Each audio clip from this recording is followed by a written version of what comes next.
یہ 5 سے 7 منٹ کی حاضری ہے. 5 سے 7 منٹ کی اس حاضری کے اندر ناطق قرآن کی جس سورہ کو میں نے تلاوت کرنا شروع کیا ہے اس سورہ کا نام حسین ہے، اور جس تفسیر سے پڑھنا چاہتا ہوں اس تفسیر کا نام حسینیت ہے. قبلہ امام حسین علیہ السلام کائنات کی وہ واحد ہستی ہیں جو کائنات میں آئے تب بھی ایک مجرم کو شفا دی، جب کائنات سے گئے تب بھی ایک مجرم کو شفا دی. بندے ہمیں پریشان ہو گئے، جب کائنات میں آئے تو اس وقت عرش کے مجرم کو شفا دی. نام تھا اس کا فطرس، فاروق کے گئے جنرل. اچھا فطرس نے کیا نعرہ لگایا تھا؟ اس نے کہا تھا انا لا مثلے. اللہ تعالیٰ کو تکبر پسند نہیں، اللہ نے بار واپس نہیں ہے.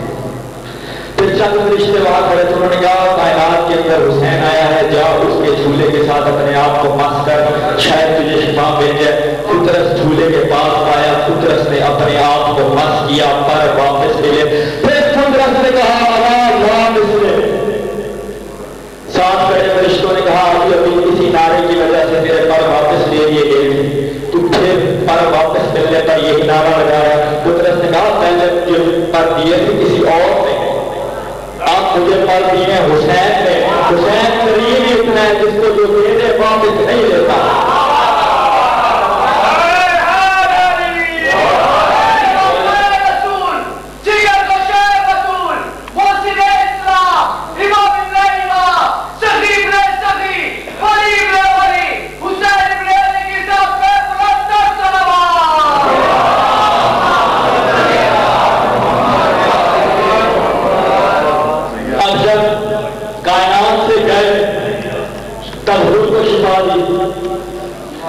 قبلہ امام حسین علیہ السلام کتنے قریب ہیں. قبلہ یہ فقط ایک کے ذہن کی بیماری ہے، ورنہ یہ دل کا دھڑکنا بھی آزاداری ہے. مذہب شیعہ شروع سے مظلوم کے ساتھ رہا ہے، مظلوم کے ساتھ رہے گا. ہم حق پرست لوگ ہیں، ہم کے ساتھ ہیں میرے سے کے مسائل میرے بعد میں بھائی پڑیں گے.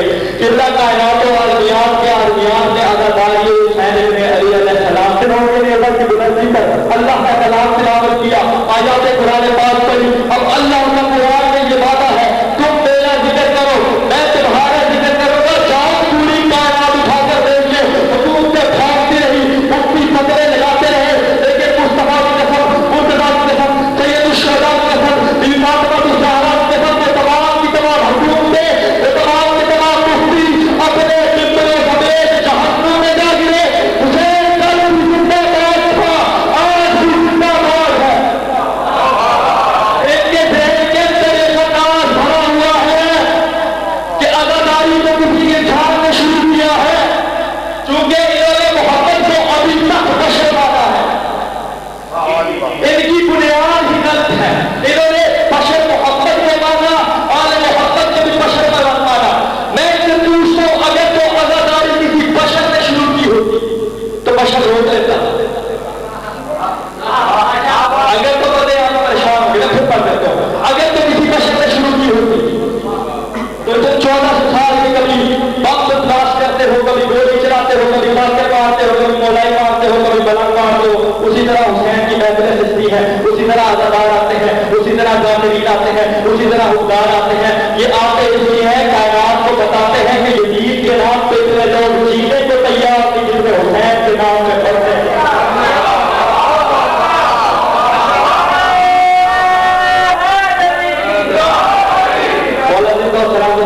قبیلے کا محتاج نہ کرے. قبلہ 2012 کی ایک بات پر کہو، آپ کے دست کو دیکھ کے شاید میں 2-4 منٹ اور کروں. 2012 کے اندر جو بچے انٹرنیٹ سے رابطے میں رہتے ہیں یا پھر جو نیوز کے ساتھ جڑے رہتے ہیں، 2012 میں ستمبر کے اندر سپٹمبر جسے کہتے ہیں انگریزی میں، ستمبر کے اندر ایک بات ہوا میں آئی تھی جی آسمان سے پتھر گر رہا ہے.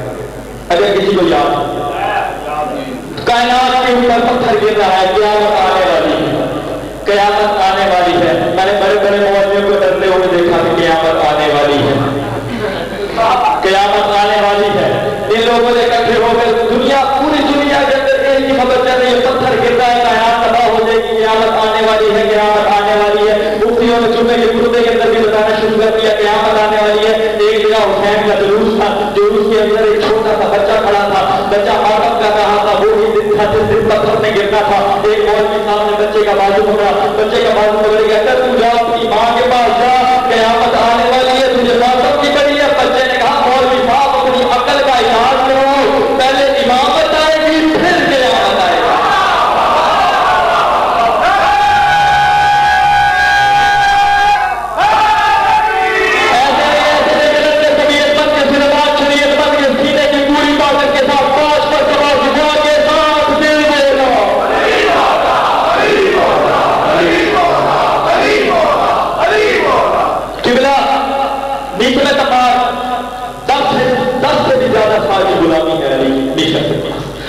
اس کو کیا ملا اس کی علم سے کہ اسے ایک حکمت ملی. بس آخری واقعہ پڑھنے میں میں چھوڑ میشن کو ایک حکمت ملی. حکمت کیا تھی؟ میشن جب تو کسی بندے کو دیکھتا تو بتا دیتا اس نے کام کیسے کیوں کہا. کچھ وقت کے کوشے کے لوگوں نے ایک بھاگ کے میشن کے پاس مجمع اکٹھا کر لیتے, پوچھتے فلاں شخص نے مرنا ہے کہ بچنا ہے, یہ مریض ہے, اگر تو بچنا ہے تو ہم اس کا علاج کرواتے ہیں, اگر مرنا ہے تو ہمیں بتا اس کے کفن دفن کا انتظام کریں. یہ سب بتا دیتا ہے ہمیں کب کیسے کہاں کیوں مرنا ہے. اس کے بعد ایک دن یہ سب پوچھتے کے بازار میں چل رہا تھا, سامنے سے آ گیا حبیب کی پیشانی پہ بیسن کی نظر پڑی. حبیب کو کہتا ہے 61 ہجری 10 محرم جمعے کا دن تجھے عشق حسین میں قتل کر دیا جائے گا. ایک لمحہ چپ نہ رہا حبیب, فوراً پلٹ کے تیلا کوفے کا بازار کھجور کا درخت تجھے لٹکا کے عشق علی میں تیری زبان کھینچ کے قتل کر دیا جائے گا. گھبرا گیا بیسن, گھبرا کے ہاتھ پھیر کے حبیب سے کہتا میں نے اتنے لمبے عرصے کی غلامی کی علی کی, اس کے بعد مجھے حکمت ملی کہ جب تم نے کسی بندے کو دیکھتے تو بتا دیتے اس نے کب کیسے کیوں بنا ہے. بتا حبیب تجھے کہاں سے ملی, بتا حبیب تجھے کہاں سے ملی. حبیب نے مسکرا کہا میرے 3 دن حسین کی چوٹی اٹھائی. اس قریب ہستی کا نام حسین. اگر اجازت ہے تو میرے حسین کو پڑھ دوں. 18 سال کا عمر, بلکہ یوں رکھو 18 سال کا محمد. میں نے یہ نہیں پڑھا حسین نے برچھی کیسے لکھا دی, آل محمد نے عمر کو کیسے لیا. میں نے ایک واقعہ پڑھنا ہے تازہ کرنا. جب تمام سروں جنیدوں کو سوال کر دیا گیا, اگر تو ہر مومن کا یہ ایمان ہے کہ دل میں قبر حسین ہے تو جاؤ جس مرضی زوار سے جا کر پوچھو, جب بھی زوار قبر حسین پہ جاتے ہیں تو علی اکبر کے مسائل نہیں پڑھنے دیتے, قبر پلٹنا شروع ہو جاتی ہے. اگر تو یہ ایمان ہے کہ دل میں قبر حسین ہے تو تیری آنکھیں وضو نہ کرے تو جا کے آل محمد سے معافی مانگی. جب نیزوں پر سروں کو سوال کیا گیا نا بازار کے اندر سے لے کر جب یزیدی فوج سروں کو نکلی, ہر سر حسین کے سر کو دیکھتا تھا, حسین کا سر اکبر کے سر کو دیکھتا تھا. جہاں جہاں بازار میں کوئی موڑ آتا سارے سر گھوم کر حسین کے سر کو دیکھتے, حسین کا سر اکبر کے سر کو دیکھتا. مرنے کے بعد بھی شکر میں ان کو باپ بیٹے کا پیار پسند نہیں آیا. کمینے نے ایک رات اکبر کے سر کو کہیں میں چھپا لیا. اگلے دن سروں کی گنتیاں ہوئی, امام حسین کا سر کم نکلا. کمینہ تازیاں نہ اٹھا کر امام سجاد کی پہ آتا ہے. امام سجاد کی کمر پر کمینے نے تازیاں نے مارنا شروع کیا. امام سجاد نے کہا کمینے مارتا کیوں ہے؟ کہنے لگا بتا تیرے باپ کا سر کہاں. امام سجاد نے روکے کہا پہلے تو بتا اکبر کا سر کہاں ہے, جہاں پہ اکبر کا سر ہوگا وہیں میرے باپ کا سر ہوگا. کمینہ سپاہیوں کو لے کر اس جگہ پر جا کے کیا دیکھتا ہے, حسین اپنے کٹے ہوئے لبوں کے ساتھ اکبر کے بوسے بھی لیے جاتا تھا اور رو کے کہتا جاتا تھا اکبر تیرے جیسے جوان پنچھیوں کے لیے تو نہیں پالے جاتے. پھر دوبارہ ریلوں پر سر سوار ہوئے. ایک عیسائیوں کے بازار کے اندر سے جب انہیں دوسرا سروں کو دیکھ کے یزیدی فوج گزری نا تو ایک جگہ پہ چند مستورات عیسائیوں کی کھڑی تھی. ان میں سے ایک بوڑھی عورت نے ایک سر کی طرف دیکھ کر چلا چلا کر رونا شروع کر دیا. ساتھ کھڑی بیویوں نے کہا مسلمانوں کا اپنا معاملہ, ایک دوسرے کو قتل کیا ہے, تو کیوں رہتی ہے؟ اس بوڑھی عورت نے رو رو کے کہا دعا کرو یہ بولا ہے, دعا کرو یہ بولا ہو. ساتھ کھڑی مسلمانوں نے کہا کہنے لگی میں نے وہ پہلے نے محمد کو دیکھا تھا بالکل ایسی کہتا تھا. مومن اکرام چونکہ چہلم کے ایام ہے, چہلم کی مجلس ہے, میرے بھائی نے ابھی فضائل میں ذکر کیا اداکاری امام مظلوم کہاں سے شروع ہوئی. ایک پنجابی شاعر نے اسے قلم بند کیا, میں آپ کی نظر کروں گا, مولا کو ہدیہ کروں گا.